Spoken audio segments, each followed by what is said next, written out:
Good morning, I'm Abheudaya Shrestha, and these are the headlines of the hour. Second phase of the Kalanki-Chabahel Ring Road expansion works fails to start even after agreement reached almost 6 years ago. Government indifferent on the issue. Cases of the public remain ignored as the Supreme Court remains busy with political disputes of all three tiers of the government. Justice delayed and denied for the public. U.S. President Joe Biden and former President Donald Trump hold their first debate ahead of the November 2024 presidential election. Trade attacks on abortion, immigration, and the wars in Ukraine and Gaza. And India thumped defending champions England by 68 runs to reach the ICC T20 World Cup finals after 10 years to clash against South Africa in tomorrow's title decider.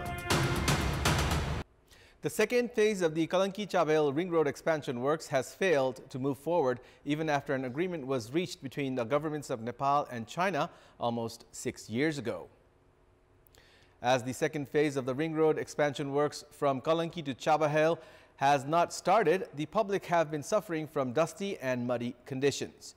The government has been pressurized from all quarters to start the expansion works soon. However, the government has been indifferent towards the issue. Nepali Congress lawmaker Pradeep Paudel even registered a proposal on the issue of intensifying the construction works of the second phase of the Ring Road expansion project on 13th of June earlier this month as an issue of public concern. Lawmakers from the ruling alliance also expressed their support to the proposal. However, discussion on the issue has not been discussed at the House of Representatives. Lawmaker Paudel even met with the Chinese ambassador to Nepal, Chen Song, and urged him to make efforts to complete the Ring Road expansion works quickly as per the agreement. Those who are making efforts to register the issues of public concern at the Parliament are preparing to hold a rally from Kalanki to Chabahel tomorrow to put pressure on the government. During the first phase of the Ring Road expansion, designs were not made according to need, and as a result, a flyover in Gwarko is being constructed. Nepal has requested the Chinese side to construct required infrastructures to cope with the possible traffic congestion in the future. As the Nepal side has been urging for a different demand from the agreement reached 6 years ago, the expansion works of Ring Road are being delayed. The Chinese side has finally sent the exchange note after 6 years. Nepal has also prepared an exchange note by incorporating the requests for additional infrastructures. Despite separate responsibilities and jurisdictions of the executive, legislative, and judiciary, the Supreme Court has become the ultimate destination to resolve their disputes. Each political dispute has created impact on other cases pending at the Supreme Court. Cases related to the formation and dissolution of the Koshi province government have reached the Supreme Court 3 times. Despite formation and dissolution of the government being the sole political topic of the legislative, the trend of issues related to federal and provincial governments reaching the court has increased in recent time. The writ of former Koshi Chief Minister Kedar Karki was scrapped by the court after a long time. The court also had to issue a verdict in the case related to the Gandaki Province Assembly Speaker declaring Khagaraj Adhikari as the Chief Minister, despite him generating the vote of confidence by violating the constitutional provision.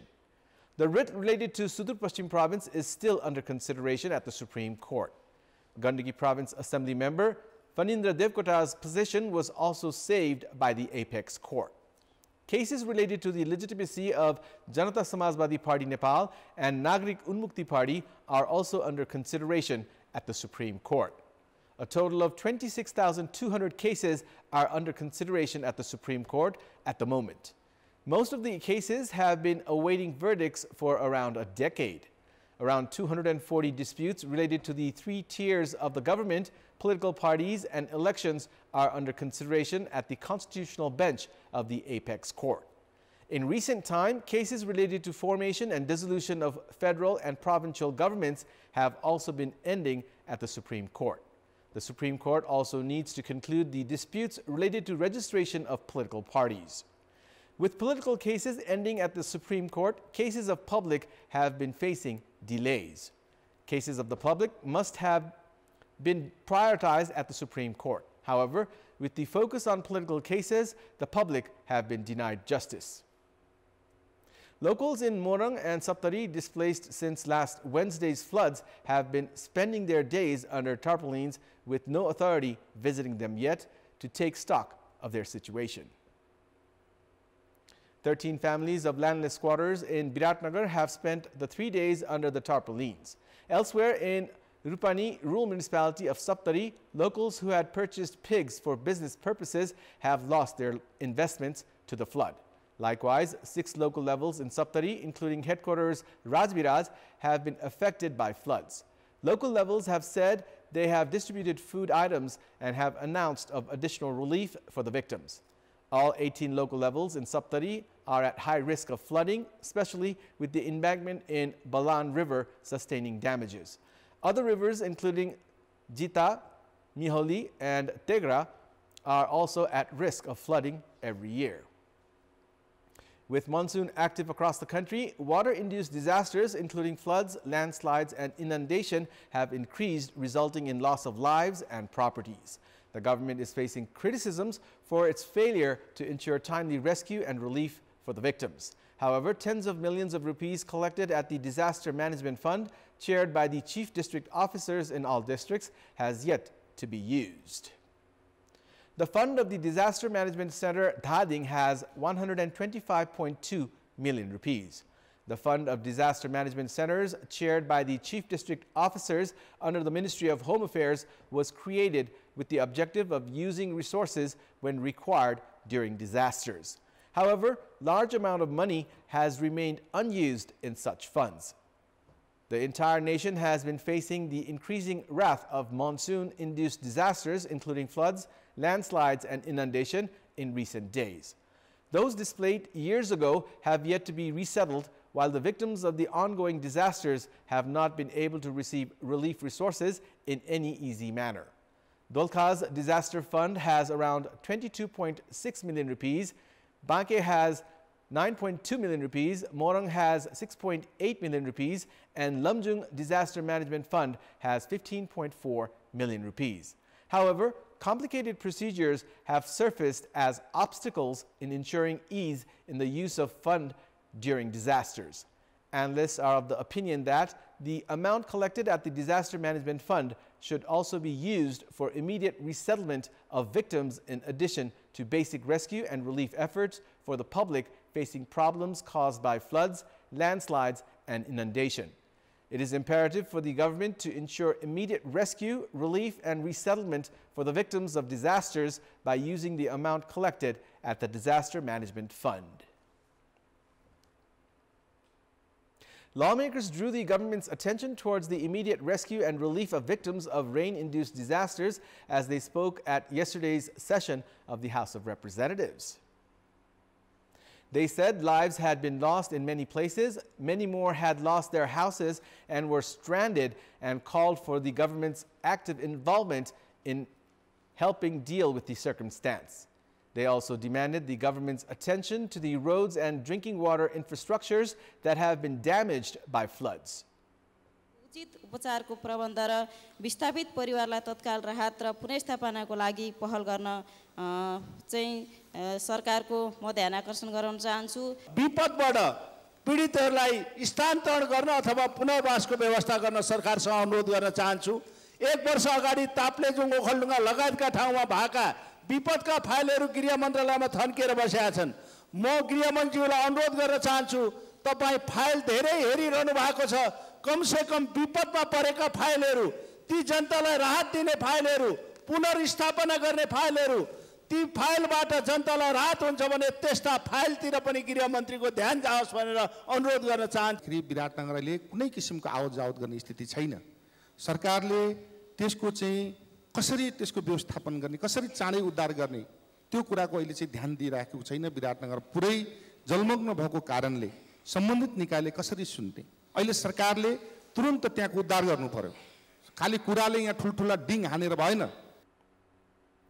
Meanwhile, lawmaker from Janamath Party, Abdul Khan, drew the government's attention to the illegal photos that Mirchia Nursing Campus had been taking from students, referring to the news broadcast by Kantipur Television. Khan said Kantipur Television had done a job that the government should have done and demanded for the government's opinion on it. कान्तिपुरले सिराहाको मिर्चैयामा सञ्चालित मिर्चैया health nursing क्याम्पसले विद्यार्थीहरूसँग अवैध रूपमा लाखौं रकम असुली गरेको विषय पर्दाफास गरेको छ। सिटिभिटीले तोके बमोजिम 3 वर्षे नर्सिङका लागि 4,75,000 शुल्क मात्रै लिन पाइन्छ, त्यो पनि पहिलो किस्तामा 1,90,000 मात्रै लिन पाइन्छ। तर यो कलेजले एकै वर्षमा विद्यार्थीहरूसँग झन्डै 4 लाखसम्म असुलेको बैंक भौचरहरू नै सार्वजनिक भएका छन्। Speaking during the special hour of yesterday's session, lawmakers drew the government's attention towards solving the problems of farmers. They also suggested the government to approach for grants instead of loans under the BRI project, saying that debt burden would invite more problems for the country. Rashtriya Swatantra Party has been shaken after its General Secretary Mukul Dhakal submitted a report to party chairperson Rabi Lamichhane, which states that the public confidence on the party had dropped and the entity would struggle to achieve the national party status from the next election. Discussions have also begun in the party regarding whether to implement the report prepared by the General Secretary or to take action against him.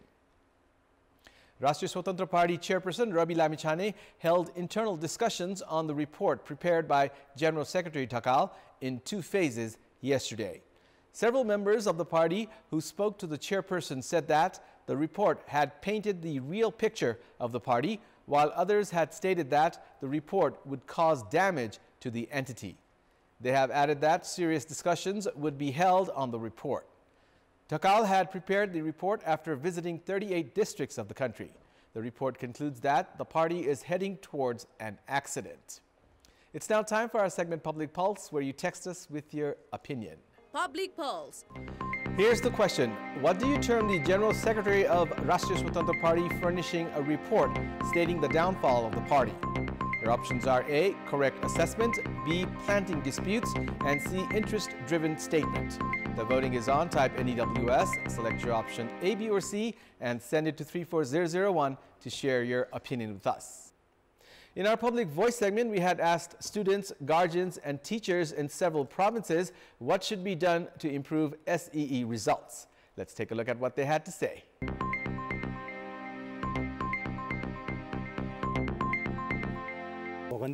विद्या भन्ने छ नि त्यसलाई चाहिँ अलिकति practically चाहिँ सिकाउने गर्नुपर्छ। सरकारले शिक्षा नीति नै परिवर्तन गर्नुपर्छ। एकजनाले मात्रै राम्रो गर्यो भन्दैमा चाहिँ कोर्स अगाडि बढाउनु भएन। यसलाई चाहिँ शिक्षा मन्त्रालयले अब रकम पनि बढाएर आर्थिक रूपमा पनि बजेटको व्यवस्थापन गरेर अलि बढी प्रभावकारी रूपमा अगाडि बढाउनुपर्छ। दक्ष शिक्षकहरूद्वारा चाहिँ पढाइनु पर्यो। बालबालिकाहरूको शैक्षिक वातावरण निर्माण गर्नको निम्ति प्रयत्न गर्ने अभिभावकहरू जिम्मेवार बन्ने। इन्टिग्रेटेड बिग स्कुलको अवधारणा पनि शिक्षा सुधारको निमित्त चाहिँ प्रमुख चाहिँ अवस्था बन्न सक्छ। बच्चालाई धेरै मोबाइलमा बिजी हुन्छन् हैन, उनीहरूलाई अब त मोबाइलबाट चाहिँ हामीले अलिक उता हटाएर चाहिँ पढाइतिर ध्यान बढी दिनुपर्छ। टिचरहरूको जुन पारिश्रमिक राम्ररी नदिएको कारणले पनि गार्जियनहरू टाइट भएको छैन हैन, शिक्षकमा गार्जियनहरू टाइट हुनु पर्ने। स्टुडेन्टको पनि लापरवाही हुन्छ, पढ्दैनन् बच्चाहरू, आफूले पनि ध्यान दिँदैनन्।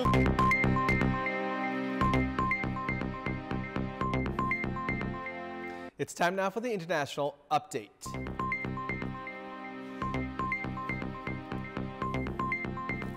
Former U.S. President Donald Trump and current U.S. President Joe Biden took the stage for a highly anticipated presidential debate in Atlanta, Georgia this morning. The debate hosted by CNN provided the first opportunity for voters to evaluate a rare side-by-side look at the 2 oldest candidates ever to seek the U.S. presidency. 81-year-old Democratic President Biden delivered a shaky, halting performance at the debate, while his 78-year-old Republican rival Trump battered him with a series of often false attacks as the 2 oldest presidential candidates ever exchanged deeply personal insults ahead of November's U.S. election. The 2 men traded attacks on abortion, immigration, the wars in Ukraine and Gaza, their handling of the economy, and even their golf games, as they each sought to shake up what opinion polls show has been a virtually tied race for months. 2 White House officials said Biden had a cold. But the president's uneven performance rattled some Democrats and could deepen voter concerns that the 81-year-old is too old to serve another 4-year term. Biden's campaign team and allies tried to put a brave face on the performance, but it was a major blow. A hoarse-sounding Biden stumbled over his words on several occasions during the debate's first half hour, but he found his footing at the halfway mark when he attacked Trump over his conviction for covering up hush money payments to porn star Stormy Daniels, calling him a felon. In response, Trump brought up the recent conviction of Biden's son Hunter for lying about his drug use to buy a gun.